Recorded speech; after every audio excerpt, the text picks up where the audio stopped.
Go ahead and shoot that clip, Ted. There's a very low percentage of this that is smiles and glory holes. Very low percentage. So, usually during the off week in between the Super Bowl and the championship games, you're usually without a lot of football content or discussion to talk about. But thanks to Jerry Jones, we got something to talk about. Tate, man, I wanted G to be here so we can discuss this since the Cowboys is his favorite team. But what's the general attitude? I know G, I know my co-host Dirk, he understands. But do you like Brian Schottenheimer hire for the Dallas Cowboys? I didn't much care for it. I mean, we talked about the know-it-alls the other day because that's Mod's team, and told him that was not the best hire you could have made. Jerry just got him another yes man, somebody he can bully and control like he did Jason Garrett, McCartney, and now this guy. I think Dallas probably should have brought somebody in that's a cultural builder, that's kind of a tougher coach. I mean, I think Vrabel and Pete Carroll were the best hires of the cycle. I would put Ben Johnson third because he's innovative, but these guys got experience and proven culture builders where they've been in the past. And that comes with experience. Maybe Ben Johnson will be much of the same. Can do those things as well for Chicago. But yeah, not a good hire. Brian Flores is still on the board. I would have went with him. If I was going to bring back one of my old guys, get the band back together, I'd have rather seen Kellen Moore. Yeah, I think Jerry could have went another way. I think the Cowboys are fighting for the second or third best team in the NFC East next year with this move. Not a fan of it. B-Dirt, what's the over-under? Well, not over-under, but do you think that Jerry Jones knows what a glory hole is? Oh, God. No, I don't. He can't. He can't possibly know what it is and continue to use it in the ways that he has. I'm at a loss for words, which doesn't happen very often. I don't even know how to explain it. No Diddy. You got to chill. If I was his PR rep, I would just walk up to the podium and say, hey, I want to address what Jerry said. Sorry. And just turn away and walk. That's it. That's all I got for him. As far as the Schottenheimer, hire too, I agree with Tate. Schottenheimer name carries some cachet. I don't know if that's what Jerry got hung up on there in NFL history. But as far as this Schottenheimer, I mean, talk about timid, man. I don't like, he doesn't seem like he doesn't have that moxie that I associate with the glory hole days of the Dallas Cowboys, the Jimmy Johnson, the Barry Switzers, those guys. I don't associate this moxie with that, that era. So, well, I mean, Jerry, I will say they found this Schottenheimer on the wrong side of the glory hole. Well, Jerry said they can't all be glory holes, and shout out to you, B-Dirt. I like you're batting at a high percentage right now because I peeped that it's not the glory hole days of Jimmy Johnson. Hey, yeah, hey, that didn't go over my head. I like that. There's a whole lot going into that right there. Whoa, hey, just keep it on a roll. You're on a roll, Big D. So we're gonna go around. We're gonna do We'll go around. What do you call it? A lightning round of football topics coming out of the championship weekend. Tate, start with you. Your secret favorite team, the Philadelphia Eagles. They are representing the NFC in the Super Bowl. First question for you: was this the best rushing season in the Philadelphia Eagles, history? Definitely for Philly. I mean, Saquon broke all the records. Shady McCoy single season record, the team single season record. He has more yards than anybody ever in the NFL. Granted, he played probably 2 or 3 more games than Eric Dickerson did, but this is the most yards that anybody's ever had. Period, in 1 year, rushing the football. So yeah, I mean, I Add think, that with Will Shipley having a decent rushing season as well. I mean, just only a limited amount of carries. yeah, no, I liked Will Shipley coming out of Clemson. I mean, and he's a nice, solid, inexpensive backup for Saquon. So yeah, this is the best Eagles rushing season ever. Yes, it is. So you would agree with people saying that Jason Kelsey is overrated. No, I think they just found a good replacement. They have a great line. I mean, they found somebody. I don't think this kid, I forgot his name, but they Cam drafted. Jurgens. What's his name? Cam Jurgens, the new center. Jurgens, yeah, Deshaun's boy. But they drafted him to replace Kelsey. He was there when Kelsey was there. At least the last year he was there. He was a rookie, or he was 2 years with Kelsey. But they drafted him for this. He's come in and identified what he's supposed to do and executed it. Is he a Pro Bowler? Yes, he is a Pro Bowler. The Bear, he should be a Chicago Bear to me, in my opinion. I don't know. Jason Kelsey, he goes to TV and they have the best rushing season they ever had. I mean, might be a little overrated. Yeah, Jason Kelsey never played with Saquon Barkley. They're better without him. B Dirt. Yep. So you, as a Cincinnati Bengal fan, we got a super chat. You want to get that real quick? I will get to it in 1 second. All right. You, a Cincinnati Bengals fan of Joe Burrow. I wonder how these consecutive AFC titles for the Kansas City Chiefs has arrived with you. I mean, because no other quarterback has the answer other than Joe Burrow, right? So, as a fan, your team that's been 2 times missed the playoffs, how much does it bother you that Patrick Mahomes has regressed to what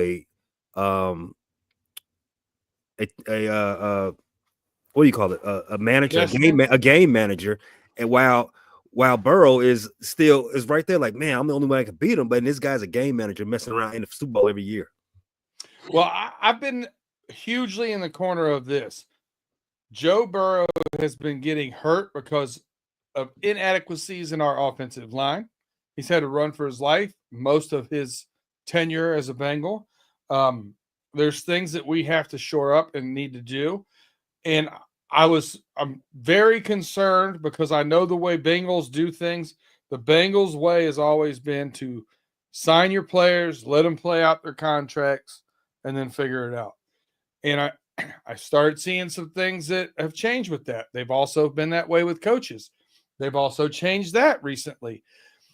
You have to start holding people to a higher expectation and bite the bullet when you make wrong decisions, because you owe it to that quarterback who's that elite to try and raise the level around him to his level. And I think they've done a good job now. I'm hopeful for the first time, rather than downtrodden as a Bengals fan, in a long time, because they have addressed issues, gotten rid of coaches, made changes. Yet to be seen. And I think if it doesn't change next year, you'll see another change in coaching, and this one will start at the top. No opinion on me calling Pat Mahomes a game manager, though, right? He's done enough this year.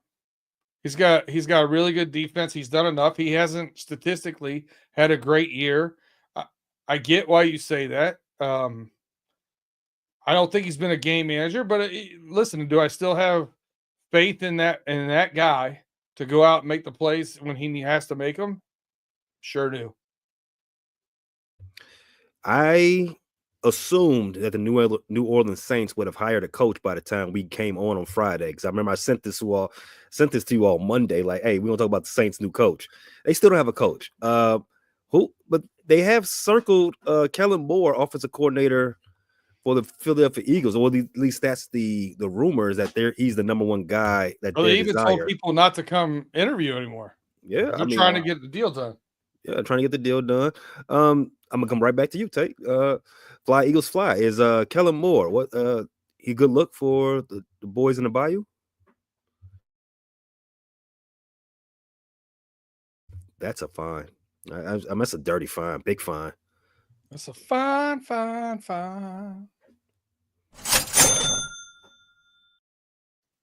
Integrity in podcast journalism. But I think he's the guy already. I mean, I think he's also a play caller. I mean, again, he's from the Jerry Jones, Jason Garrett, Mike McCarthy, old soft batch tree. And I don't think, the Saints needed that. Again, I would have gave somebody else an opportunity, like the Houston Texans did when they brought on DeMeco Ryans. This guy's out there waiting for an opportunity. I think he's made the 2 playoffs his first 2 years in Houston. Granted, they play in a lesser division, but he's made the playoffs his first 2 years. Again, I'm ready for somebody to give somebody like Brian Flores another opportunity. I would bring Rex Ryan back somewhere. I mean, but I get it. I would. They need that. The Saints need that. The Cowboys need it more, but the Saints need somebody like that, man, to come give them a swift kick in the old rear and get that thing going, man. I mean, they're bad. They're bad, and their finances aren't where they need to be as well. Brian Flores, he's still suing the league, so it's going to be a while for him. That's a good fight. That could play a big part in it. Probably does play a big part in it. Yeah, I would assume it plays a large part. I mean, we already know this league is they talk to each other, right? They what's another word for that in the business sense? It starts with a C. Starts with a C. Collude. Oh, collusion. Yeah, they do. They definitely do. Mm-hmm. Yeah, I mean that's been proven. I mean, it took it to court already. It's been proven. Like, hey, we don't want no problems with this. We'll go ahead and pay this one out. Last football question I had, guys. We can run to this super chat. The league. Well, we talked mostly about the free agents in this last hour about what AFC North teams are looking to run with. And Tate, you had you said something that piqued my curiosity. T. Higgins, that's gonna be the guy this season, huh? Or this offseason, huh? He's gonna be the most desired player available. Yeah, he is. You don't think he's getting out of the AFC North, do you, B-Dirt? I don't. I think the Bengals are going to sign him. Yeah, I mean, he did say he'll take a pay cut to stay in Cincinnati, but you all don't think. I'm just looking at Spotrac here, some available names. Hassan Reddick, he basically had a free year last year. He didn't play no football. You think T. Higgins getting more than him? Yep. Yeah. T. Higgins gonna get starting at 30. The bid starts at 30. 30. Hassan Reddick is going to get. I mean, the best edge rushers in the league getting 34, 35. Hassan Reddick ain't gonna sniff that. He might get 25 somewhere. But so T. Higgins is gonna be the most sought after. If he reaches, Bengals don't do anything, he reaches the free agency, unrestricted free agency, he's gonna be the most sought after free agent. Cam Robinson. Who's he? He's a left tackle. That's my point. Who's he? Oh no, I mean he's pretty decent. He'll be all right. He's gonna get paid almost as much as T. He got traded mid-season to the Minnesota Vikings, and he had a pretty decent. I'm not gonna call him a top tackle in the league, right? But he's gonna be maybe the top tackle available this offseason. But just because he's the top tackle in free agency, that mean you go out and throw him $28 million? I don't think so. I remember when he first based on his position and based on need. 21 probably ish. Say it again, B-Dirt. He'll probably get around 21. Yeah. Okay, so T. Higgins gonna be the most sought after highest paid player in free agency. That's all I'm saying. But Cam Robinson is not. Reddick is DJ not. Reed, Who? DJ Reed. No, he's making $15 million at most. Okay. At most, he's might be the best number 2 corner. He's not even a number 1. Oh, okay. All right. No, I go back and forth between that one. You got Chris anybody? Godwin? You got anybody over T. Higgins? Anybody? No, when you said it, I was like, I didn't think about that. Like, he have a wide receiver be the number 1 guy in the free agent market. That's why I want to come back to that. And T. Higgins finished the season strong. He did. Jamar Chase. It matters. It matters what you do in November, December versus what you're doing in September and October. That's true. And T. Higgins had a couple games with multiple touchdowns and catching everything. Now, granted, the only question would be, and B. Dirt knows this, can he stay healthy? That could be a subtraction from his number, his health. And then is he the same guy without Jamar Chase? Those are the questions. Because I think Steeler fans thought that Patrick Queen could be the same guy without Roquan Smith. He kind of took a step back this year. Now he's young, so an opportunity to step up. But we expected more from him, so that can happen. So, but we'll see. So let me ask you some questions, Tate, because I want to see where your mind is on T. Higgins. How many catches do you think he had this year? Probably about 60. 67. How many yards? Probably about 870. Ooh, close. 908. Touchdowns? 10. 6. 6? And Okay. Guess what? That's almost dead on his average for his career. How many games? I'm not paying 30 for that. I'm not either. That's the point, though, Tate. It's that way every single season. He's never been over 74 catches. Only thing I'm suggesting is teams are going to overpay because there's going to be a bidding war for him if he hits the market. He's got great upside. I 100% agree with you. Great upside. But I think part of the reason why he'll take a pay cut is he knows who he's playing with. And I think the other part of it is I think he knows, like, he's got to be able to game manage himself. And playing with Jamar Chase, he kind of gets the opportunity to do that, man. I agree, but I think he's Robin. I don't think he's Batman. But teams are going to see him as Batman. He can go to a lot of teams and be the Batman. Whether he puts up, like, he's not Jamar Chase. He can go somewhere and be number 1 real quick in a hurry and get his bag. This probably will be his first chance and last chance to get a super big contract. Because he's like, what, 26, 27? 25, 26, yeah. Okay. So he signs a 4-year deal somewhere. He's going to be coming up on the other side 30 for his next contract. I think he got to cash in now. If a team wouldn't overpay. I think if he was smart to me, I think he would take no more than 3 years and try to catch one more 2 or 3 year contract after that. I would take 2 or 3 if I was him and then do another 2 or 3 afterwards. I don't disagree with you, but the fact that he's always injured, though, you get what you can when you can. He could, Fair. He could be hurt as soon as he like Brandon Ayuk last year. Fair. It's a fair point. Yeah, so there's like 7 different Robins, B-Dirt. Which Robin were you referring to? There's the one with his thighs out. That's Dick Grayson. I think that's G's favorite. There's Tim Drake. The one that got beat up by the Joker. That's Tim Drake. There's Damian, and there's a couple of them. Which Robin? Because one is not. They're not all the equal. I can't do the thighs out. I can't do the thighs out, Robin. I gotta do this. Robin's gotta be fully clothed. Who did it with Bayo? Right? No. Who was that? Hold on a second. Who was Val Kilmer's Batman? That was thighs out, Robin.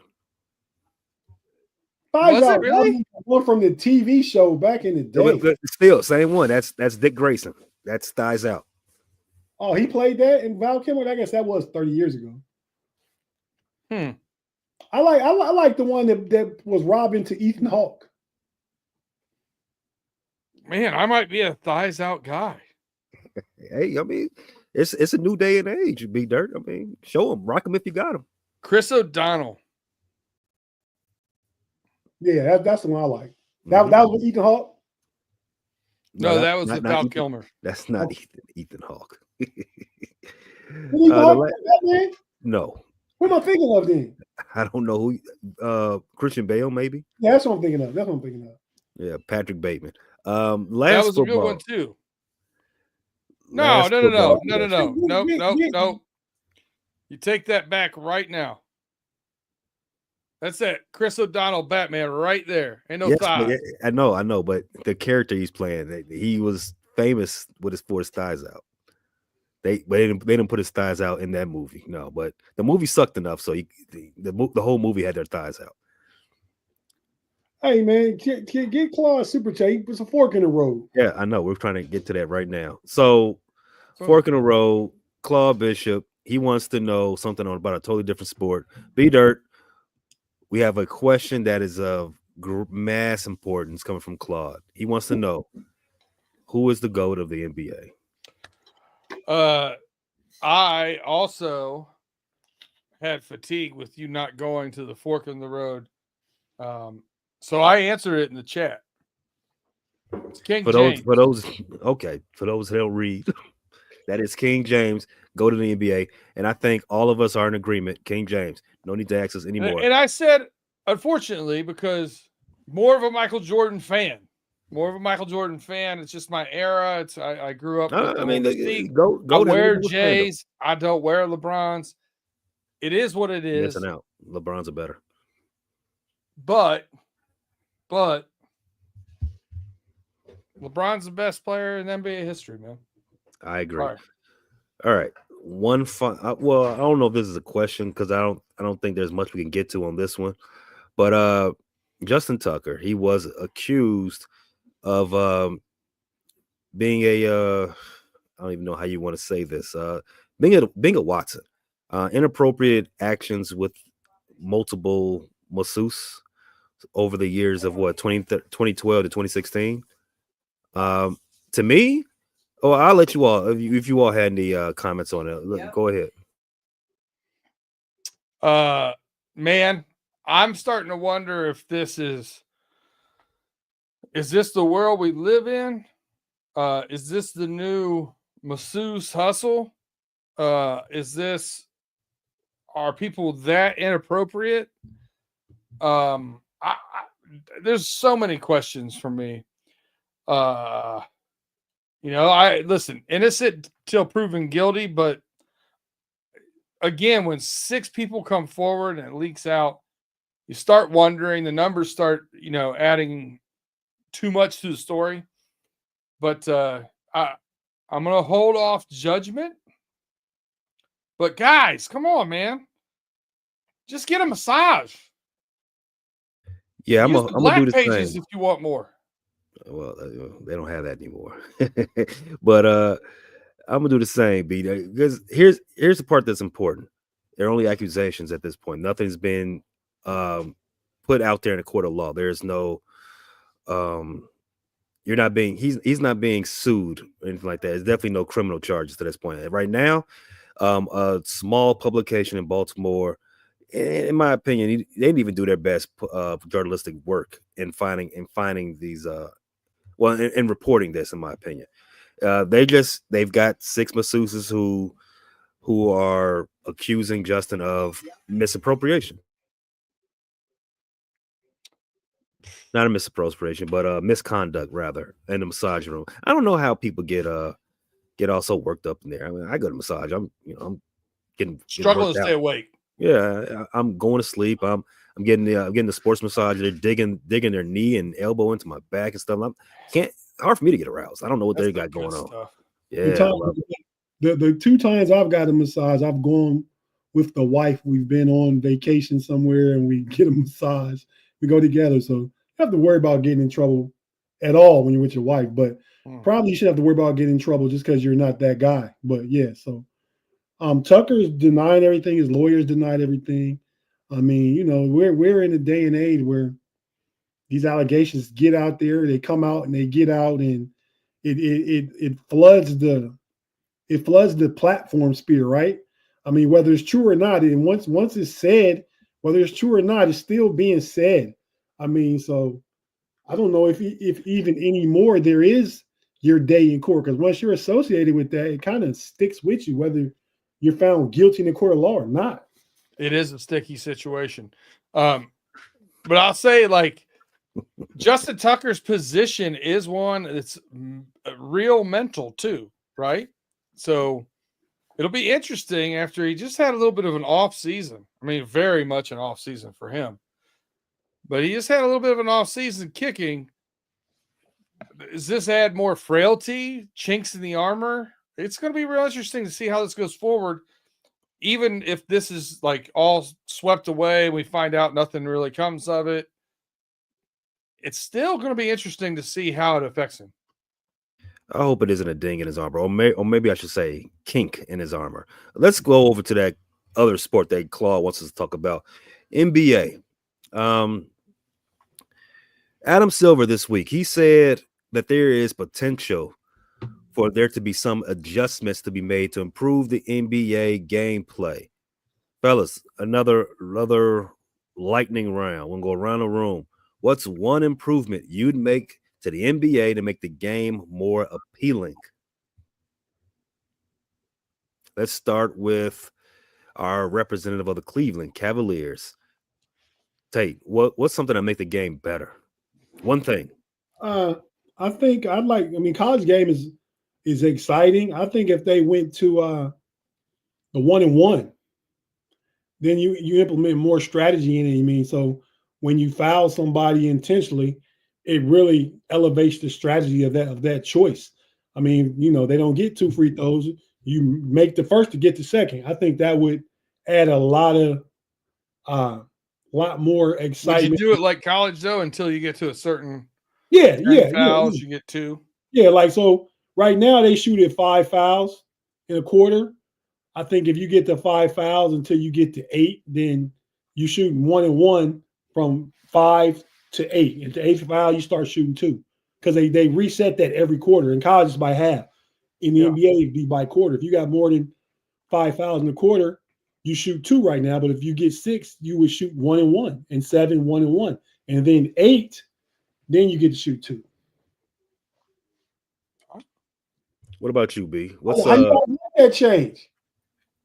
I mean, I think there's a change for a change, but I'm not against it. I think I'll come back to that. B, what's a change that you're interested in seeing?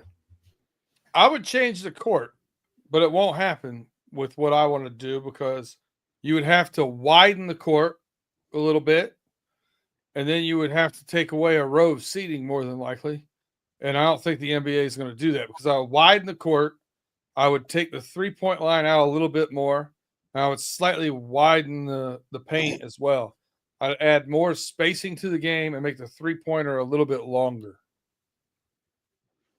So you want it to be more difficult to shoot all these threes? A little bit. And I'm also not opposed to bringing back hand checking, but you only gave me 1. Okay. I'm not. I guess I think a lot of people want the threes to be a little bit more prohibitive. That maybe that'll coax a lot of these teams from taking so many of them.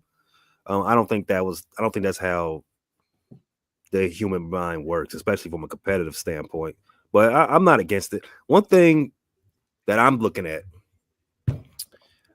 I would lessen the fouls, and that's sort of like a piggyback on what you said, Tate. Change the way the fouls are addressed. You got the 1-and-1, and then you move up to a 2-shot for free throw. I would go from 6 fouls to 5. That way, you have guys that are to foul out. Yeah. 6 fouls. Less likely to waste fouls.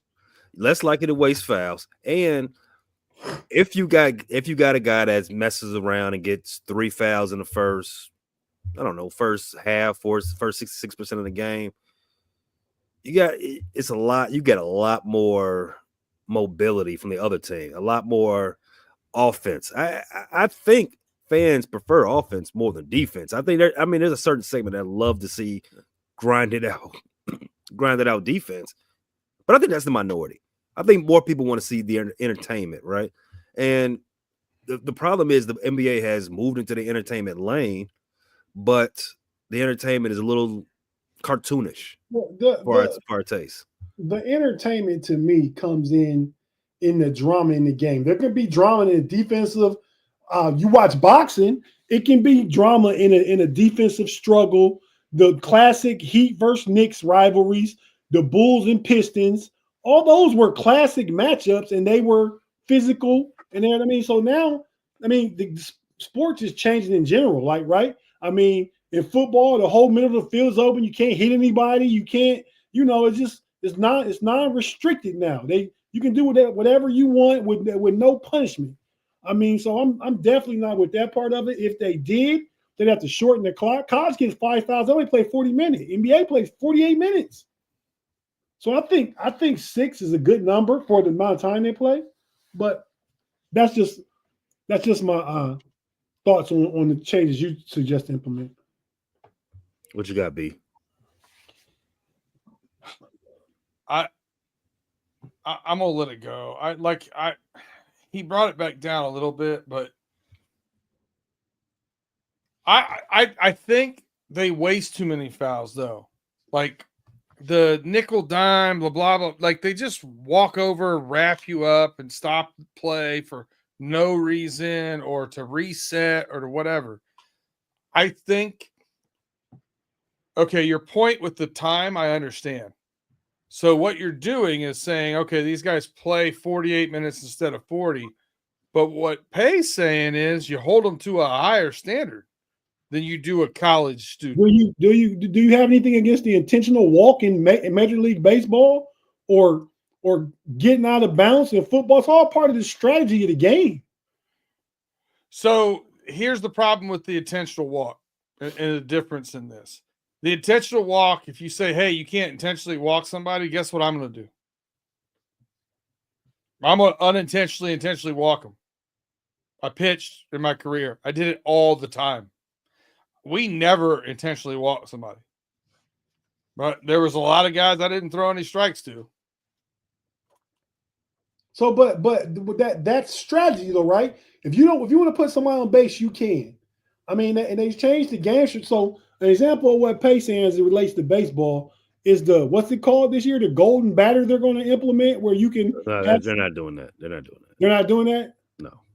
Okay. Well, see, that adds good for them not doing it. No, that would be like adding a 4-point circle like Rockin' Jock did back in the day. I like Rocket Jock. Just do that. I'm not mad at it. But see, I think taking the 3-point line back, like Pace said, make it harder to make threes. A little bit, but here's the thing. I think because you widen the court, you widen the 3-point line, you widen the center lane, 3-second lane. I think you spread everything out, so it's probably easier to get a 3-point shot. But now you're rewarding the guys that can shoot it from deeper. You're rewarding more the Currys, the Dame Lillards, wow. What's the guy from Atlanta? LeBron. Trey Young. Trey Young. No, those LeBron guys that can shoot from 25 and deeper, you're rewarding them for the 3-point accuracy they have from deep, not the guys that become the stretch 4s, stretch 5s. They got to try a little bit harder, right? They got to up the game a little bit more. So it'll take a generation for them to catch up, and we'll be right back in that same position. That's why I'm a little against that, because for one, I'm against anything that takes away the front row. I love seeing the baddies at the game. I don't want. You're not taking away the front row. It's the next row back. Okay, all right. You just move it back. Let's move it back. All right, okay, cool. But listen, Tate, you're gonna remember this. I don't know, Pay, if you will, but when when Jordan and all those guys and Dominique and everybody was doing the big dunks, There was talk in the 90s about raising the rim. You know, should the rim be 10-6? Should the rim be 11 feet tall? Yeah. I like it where it's at. I get the desire to necessitate change. I'm a sports kind of purist, and I think you can put tweaks in the game, but when you go through mass changes and stuff like that, I don't like that. I mean, more offense. Well, we got to go for more offense. To me, I can turn on any game in the fourth quarter and watch it, and it'd be a close, great close ending, and that's my excitement. That's my entertainment. You like defensive matchups. You were talking about like boxing and whatever. UFC fights, there's some really high level grappling that happens in UFC fights. Right. And I sit there and all I want the referee to do is stand those two guys up and let them punch each other. Like, because that's the stuff I like. I like the offense. I like the pace of play. I like those things to be. I want some more adrenaline in my sports. I don't want to muck it up. Hey, man, Fifth Floor got another one out here, $5 super chat. He said, if they really want to shake it up, why not eliminate three-pointers and see how that works? We've already seen how that works in the 70s. We saw how that goes. That limits excitement, but that keeps that does the. I don't know if that does much of anything, but I'd rather see that than some of the changes that's been suggested. Because again, I'm a purist, so I go back to, when the three-pointer wasn't a thing, really. You know what I mean? But not all the way back to where guys were shooting underhanded and stuff. Right. Not quite there. This is a perfect time to go ahead and take that first break. You're watching live. You know what to do. Stay tuned. We'll be right back. We got to pay some bills. And those that are listening on the audio, we appreciate you for that. We got our advertisers, our partners that want to say a couple of words to you. So on the other side of that, stay tuned. We'll be right back.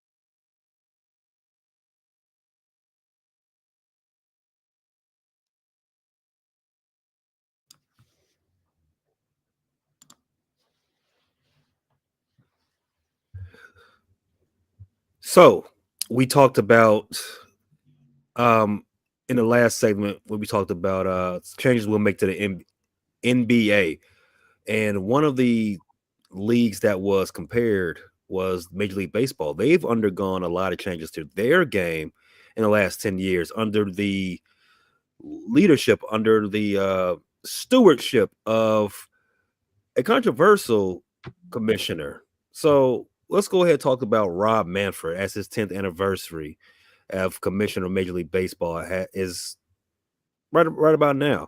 Let's play a word game.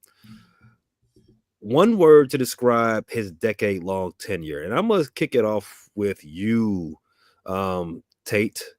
One word to describe Rob Maferd.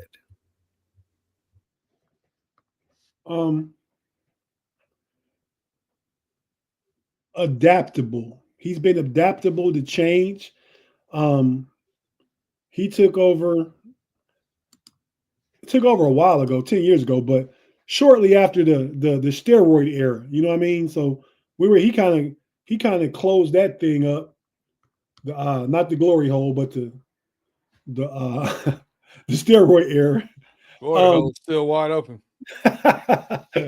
But yeah, no, I mean, I like some of the changes, and I like the because some changes are better, not just for the sake of changing, to speed it up, to put the pitchers on the clock, to I think more people watch because it's not as long and drawn out now. I think last year was a great year for baseball as far as viewership on television, because you get the games in a 2.5, 3 hour window versus you could be up all night watching baseball before that. I mean, you said he's not doing this new thing with the golden batter or whatever. That's great. I mean, because some change is just too much. But I like going to the DH in both leagues, and not just having it, in the American League and then they play in the World Series, depending on what park you're in, makes it equal for everybody. So I like that change. He's just been adaptable. That's what I'll say. He's been adaptable. I'm not saying he's been great, but he's listened to some changes that make sense. You know what I mean? In baseball, every field has different parameters, right? I mean, if you're a right-handed hitter, you go to Cincinnati, you expect to hit some home runs. So, because every park is different, You go out there with that green monster you don't expect to hit as many home runs. So I like that about baseball too. Home field advantage is true home field advantage. So yeah, I mean, I think he's done a really admirable job. I like what Rob Maferd has done. B, one word for the tenure of Rob Maferd on his silver anniversary. So, I was going to talk about change as well. I think he has been a steward of change, but it's kind of what Tate did, like lean into. So I'm going to go with nerd. Yep, nerd. He just he has done some things that have been very good for the game. Speeding up the game has definitely gotten more people watching the game now.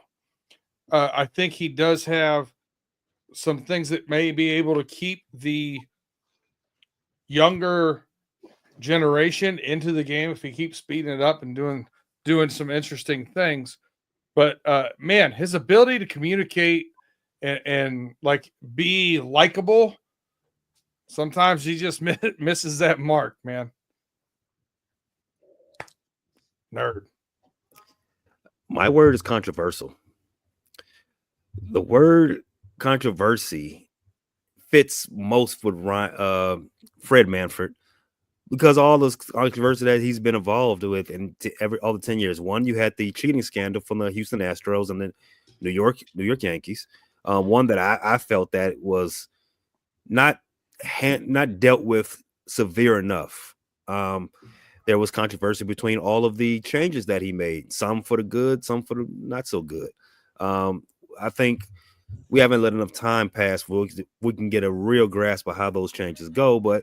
And another thing is he's not very personable, like you said. Maybe because he's a nerd, and maybe because he's just not a baseball guy, which was a knock on him coming in. He's not a real baseball guy. There's a lot of interviews he's had over the last 10 years in which he's just very flippant and very really defensive over some of the things that he's done. So controversial is not really the way you want to be for a commissioner, but I think that he really just wants to be this era's David Stern. Take what you had. Is Roger Goodell personable? Does he like have an exciting personality that we enjoy? The commissioner in NFL having a great personality. I think he's much more personable. Yeah, I would agree. He's way more personable. Dude, the draft stuff he did during the pandemic in his basement, get out of here. Much more personal. Baseball is much behind the curve and that kind of stuff. Football is typically the innovator of things, holiday games and all that. Football is the guy. And they was doing that back when Pete Rozelle was commissioner too. They've always been first to go out there and do something. Pete Rozelle had more of Manfred's personality. Well, yeah, now it's different. You kind of got to have a little more personality because of the age we're in. Okay. But I think David Stern was the last true commissioner that the average fan identified with. I don't think nobody cares about Roger Goodell. Nobody cares about Rob Maferd. I don't care about Adam Silver because he followed David Stern, so he's like already at a deficiency because I disagree with you. I think Roger Goodell. I think Roger Goodell is more people identify with him than David Stern. Oh, I definitely don't think that. David Stern is the best commissioner of all time. Period. He's a hard ass. Pete Rozelle? Better than Pete Rozelle too, because and maybe it's just the era he was in. I mean, he came in with Jordan. David Stern wouldn't let the players dress like the players. Well, again, from a different age. I mean, you don't think you're representing the company. You got to dress a certain way. You dress a certain way when you go to work. They're at work, so I get it.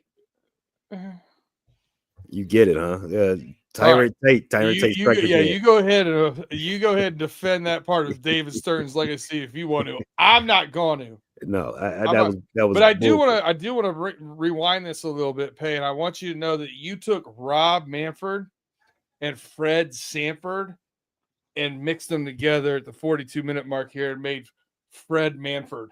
It was beautiful to me. I don't think anybody else caught it, but man, did I enjoy I it. caught it. I thought he was doing those things that I wouldn't pick up on that nobody knew. I mean, I thought he was doing He did that something. Fred Sanford thing mixed into the Manfred, and I was getting ready to. Nah. There you go. I'll let it go. One more. Happy Chandler. That you mean better commissioner David Stern? No. Happy Chandler. He was the MLB commissioner back when they broke color lines. Really? If you don't know him, I mean, he might have done one of the most important things, but don't make him the best. Maybe he did the best thing. I think you just made your own argument moot. But Branch Rickey gets most of the credit for that. Well, yeah. Well, Branch Rickey get most of the credit because he was the Dodgers was general manager. Owner. Okay. Was it the owner? Mm-hmm. Oh, all right. Yeah, I mean, but someone still has to sign off on it, and it's that guy up top. So we'll see. All right. Yeah. So controversial would be the way I would look at Rob Manfred, but maybe I remember there was talks that he wasn't going to be around for long, but now he's reached 10 years, and I don't know if he's going to, if anything's stopping him from getting to another 10 years. So as long as the baseball game that I enjoy is still around, I'm rocking with it. Okay. So we've got about 15 minutes left in the show. I'm watching the Unrivaled game right here on my second screen. And it is the off season for another one of my favorite basketball leagues, the WNBA. And they've been cooking. They've been doing some getting some work done. So there's been some trades. A big one this last Sunday during the Kansas City Chiefs Buffalo Bills game, in which Jewel Lloyd was sent to Las Vegas, and Kelsey Plum moves from Las Vegas to the LA Sparks, and the Sparks are sending their number 2 draft pick up to Seattle. This is a blockbuster deal, guys. You all got any opinions on this one? Let me ask you this. Who do you think goes number 2 overall in the WNBA draft next year? I have no idea. It just seems like a lot to give away. The number 2 draft pick. Well, so typically in WNBA, the top 4 picks are the ones that are good. After that, and some years, you only get 2 good picks out of the draft. So number 2 pick isn't necessarily always golden from WNBA, right? I mean, number 7 pick a couple of years ago, number 7 pick was cut before camp ended, so it doesn't really matter. Now with this draft, all eyes are on Miss Bruckers coming out of UConn. So obviously, I think most people think she's going number 1. So I think she's projected 1 to Dallas Wings. Yeah. So Kiki Arafin? What school? USC. Oh, yeah, I know what you're talking about. Yeah. That was projected number 2. Number 3, I'm looking at Ozzie Fudd from UConn, shooting guard. Olivia Miles from Notre Dame. Olivia Miles from Notre Dame is a beast. I like her. And then Golden State Valkyries, UCLA center, Lauren Betts. I think it's a good deal for all parties involved. For one, well, it's a great deal for Vegas because I think Lloyd and Asia, on the floor together, that's unfair. They were already a super team, and now they just leveled up, and now they're even super duper team. The defending champs over there in Brooklyn, they got some problems. Also, another move in the league, the tenure for Brittany Griner. 11 years with the Phoenix Mercury. Now she's moving over. She's going to the Atlanta Dream now. That's going to be, old face, new place, right? I want to ask, does this make the Atlanta Dream, who just barely missed out on the playoffs this past season, does that make them a playoff team now? But in fact, yeah, let's ask that question. Tate, Dream, playoffs, collision course or no? You said they almost made it last year? They did almost make it. They went to the last day. I got the Dream making the playoffs in, man. Brittany Griner, if you go to the last day and you're in playoff contention and you add Brittany Griner, 11 seasons, 10-time All-Star, she's a factor still. She's like old Shaq going to Miami Heat. What'd they do? Won a championship.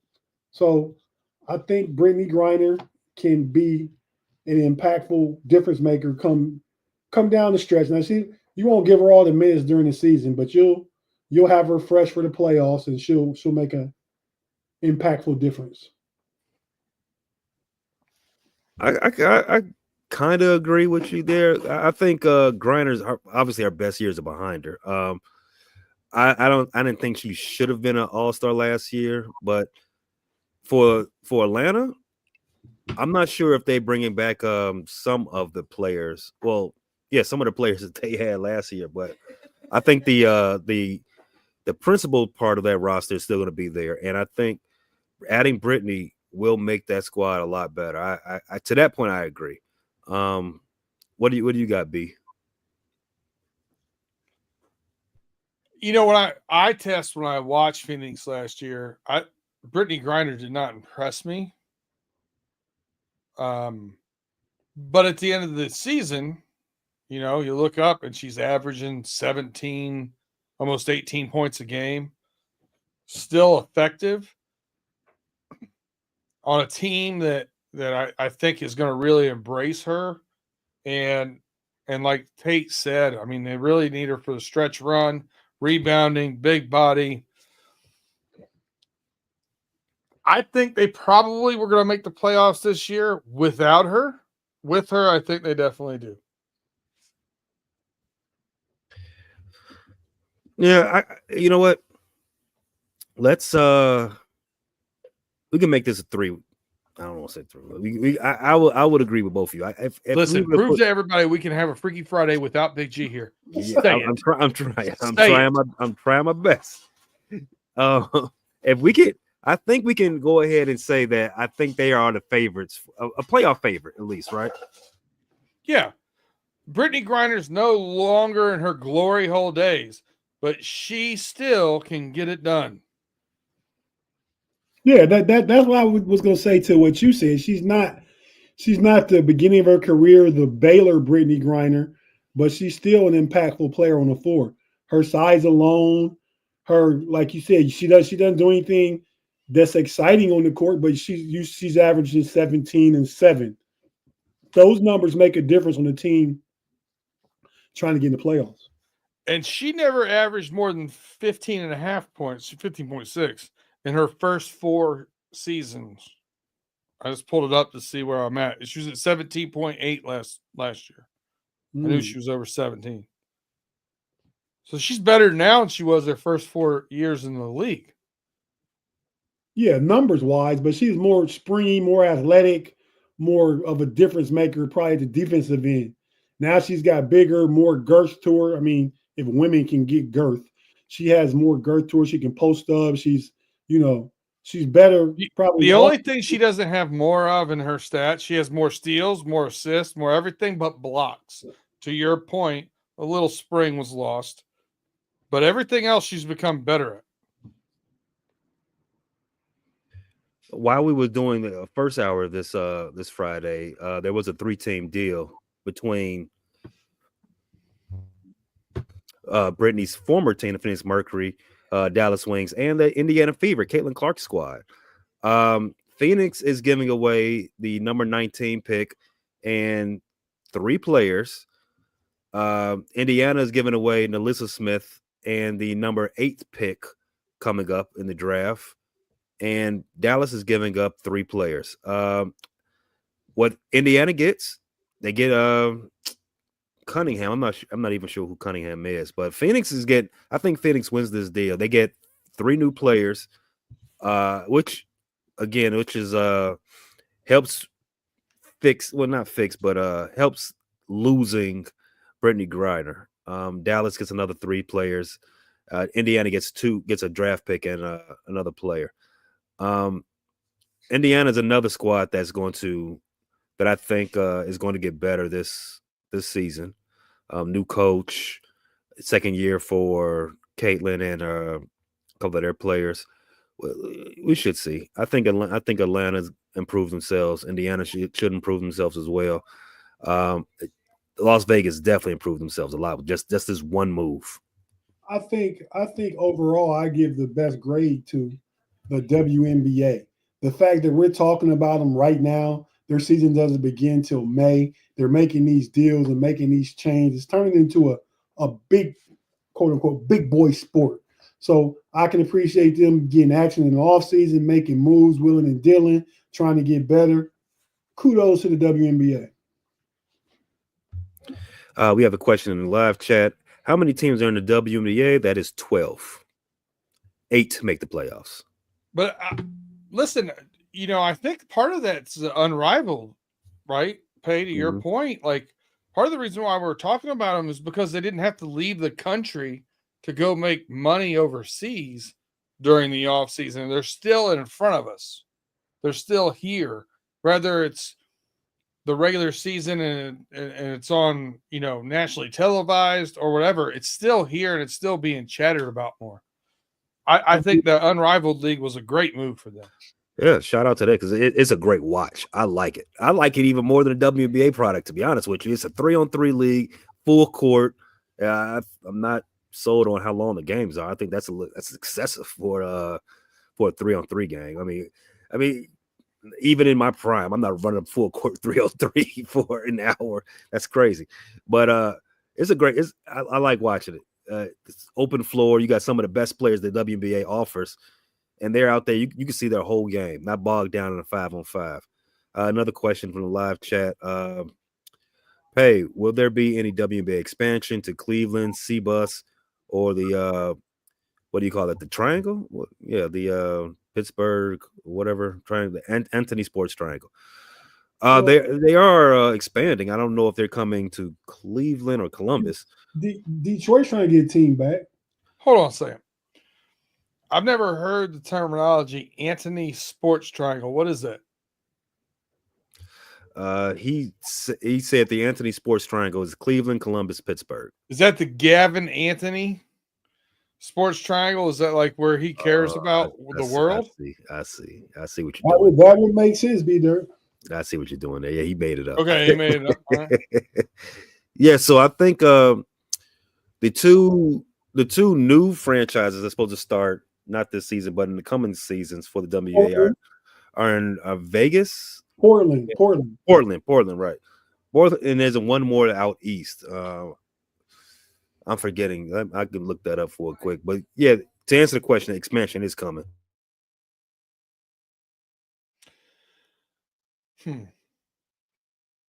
I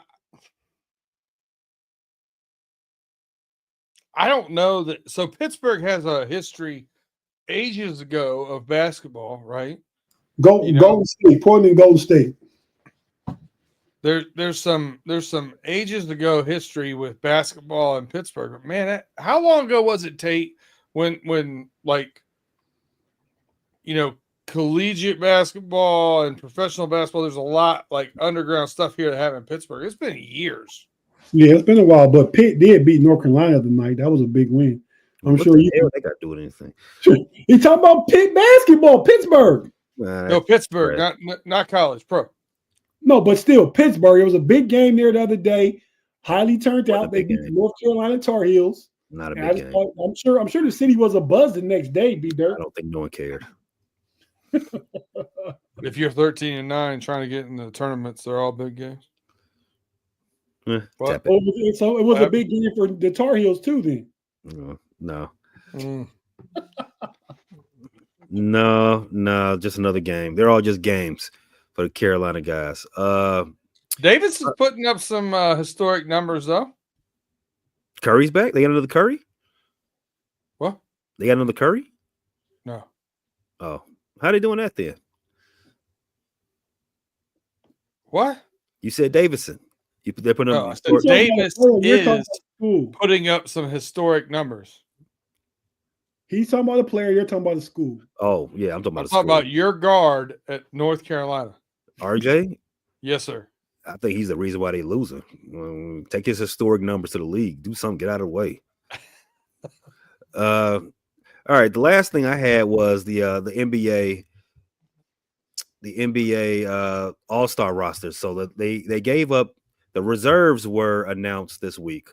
As you know, with popular conversation, anytime this we have All-Star talk, who got snubbed? Popular names I've heard. My boy Trae Young out of Atlanta. Who else? Who's some other names that should have been in the All-Star? He didn't get snubbed because he got hurt. The Jalen Johnson for the Hawks. I think he would have made it if he didn't get hurt. I think Cleveland probably deserved 4 players. They got 3. So Jared Allen was a snub. But that's bias probably too. But Yeah, that's big bias. Not big bias. Not big bias. Heavy bias. But look at the other bigs on the roster. But Pascal Siakam made it. Devin Booker.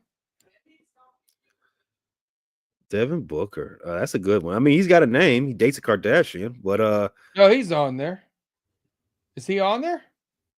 yeah, he I is. think he's on there. He's on the bottom. He's on there. I'm trying to squint at this.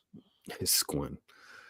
I think Trae Young was the only like real discussion point to me. I mean, but he's been left off the All-Star roster a lot in his career, and he's never played with another All-Star either. So I mean, it's a lot of heavy lifting that you're asking him to do, because a lot of the conversation is, well, there's better guards with on better teams, and I was like, well, again, he's the only guy on this squad. So, can you fit Tyrese Maxey in there? He's been playing bonkers. Yeah, but they suck. The Sixers suck this year, and it's this isn't a team acknowledgement. Though. It isn't. No, it usually is. That usually like, hey, I got one guy from a team that's good, another guy from a team that sucks. And you usually go to the guy that the team was good. Yeah, I think winning plays a factor in your choices, which is why Trae Young didn't make it. They haven't been really good this year. Probably separation between him and Darius Garland making it.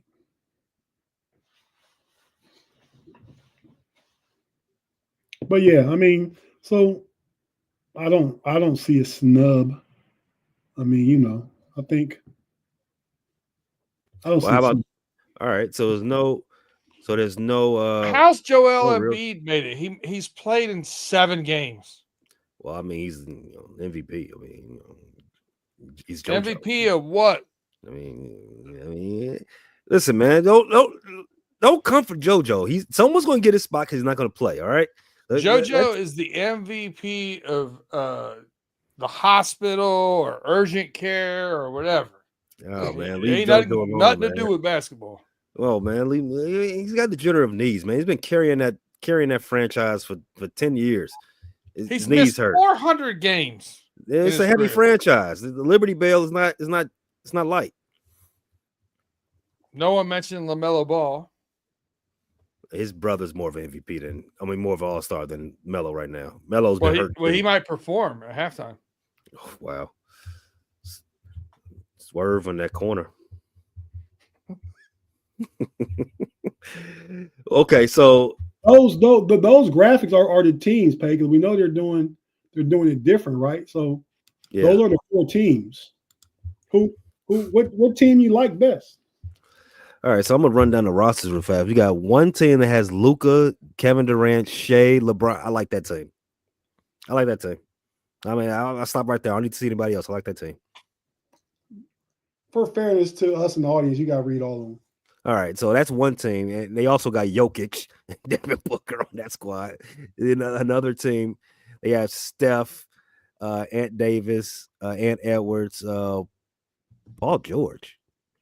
Why is he here? Kawhi Leonard. Why is he here? That team's losing. And Karl Anthony What Towns. in the heck is going on?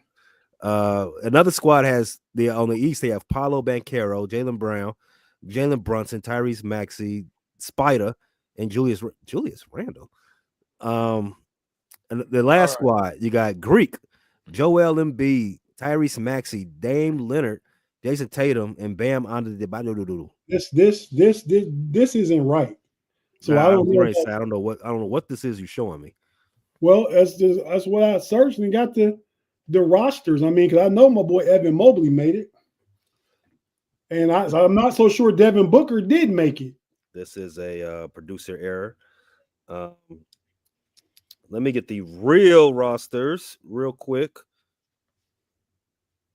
All right. So the Eastern Conference representatives. You got Giannis Antetokounmpo, Jalen Brunson, Donovan Mitchell, Jason Tatum, Karl Anthony Towns, Jaylen Brown, Pascal Siakam, Darius Garland, Cade Cunningham, Evan Mobley, Dame Leonard, and Tyler Hero.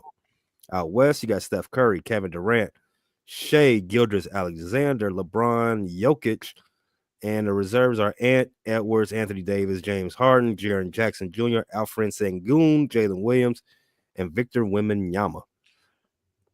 I think Tate had 2024 up there. Yeah, that's not good. So yeah, Book was left off. It clearly said 2025. If you look in the top left corner, might not be clearly, but it's there. Yeah, you gotta fact check those things so you hit down. Well, no, it might be wrong because it looked like Karl Anthony Towns plays in the West and he doesn't anymore. Yeah. My bad. Ball Sack Sports. Mm-hmm. Let me ask you something. If you got 22.5 and 3.3 rebounds, and you got 24.7 and 5.5, who is the bigger snub? You said one of those guys averaged 25? One averaged 22.5, one averaged 24.7. 25. I like the guy with the average 25. Come on, give me Franz Wagner. Yeah. That's who we got to have. He did carry the Magic while Paolo was not Trey. Not Trey. Franz. Well, Trey, I mean, he does. Isn't he leading the league in assists? I mean, you got to add that. Yeah, you know, I didn't give you that number. Yeah, I did. Yeah, you know what I mean? I omitted that. Yeah, yeah, it's clever. Hey, I was spitting my narrative. Stop that. Don't cloud the issue with the facts. That's true. Don't do that. But I'll say Franz had a good, like, he definitely, when you look at some of the guys that are on here, I mean, you can make an argument. I'm not mad at the argument. Franz, like I said, he had to carry the Magic while Paolo was on the mend. So it's not a bad argument, but I mean, this is about star power, right? And Franz, you know, he's if it came down to me, I was like, I would lean more to the guys who's more of a, you know, who's got better numbers than Pascal Siakam. Yeah, I don't know. He's in New York. Why is he there? Pascal. He's got 20. Pascal Siakam's 20.5, 7.3, and 3.5. Franz Wagner is 24.7, 5.5, 5.3. I give the edge to him there. Me too. I mean, you can start having a conversation with Jaylen Brown, but we all know he's not as good as Jaylen Brown. I mean, few people are reigning finals MVP. So I know if you showed up to hear about some mock draft talk, I'm sorry. This ain't really the hour for it. But I know where you can get some mock draft talk, so you can get that recap of the East-West Shrine Bowl, the Senior Bowl, and all that stuff. Check out Level Up Mondays on on the Fans First Sports Network YouTube. Yes, channel? Sir. Yeah. Boy, Andy P and Big G. And Sarah C. Mm-hmm. Yeah, everybody with those severance names. Coming out of that, we do have, but before you get to that part, every Sunday you want to make sure you don't miss the know-it-alls with Tate, Big G, and Mod giving you everything around the sports globe. You'll probably have a couple of mock drafts on there too, because I know G, while he's resting his throat, his coloring hand is hard at work, getting those drafts done. There you go, Pay. Big G. Get you some. Get you some of those, coat your throat. And also throughout the week, you got Pump Your Brakes, you got Running Through the Jungle, and Frustrated Chicago Sports Fans channel. All are available on YouTube and in various locations, Steel Curtain Network, and the rest. Also, all are available where you get your audio, no matter what aggregator that is. Get that download, listen to that. You don't want to miss it. It's great. That's Apple Podcast, Spotify, YouTube Music, iHeartRadio, Amazon Music, Pandora, wherever. Gentlemen, what else you all got before we close up for the night?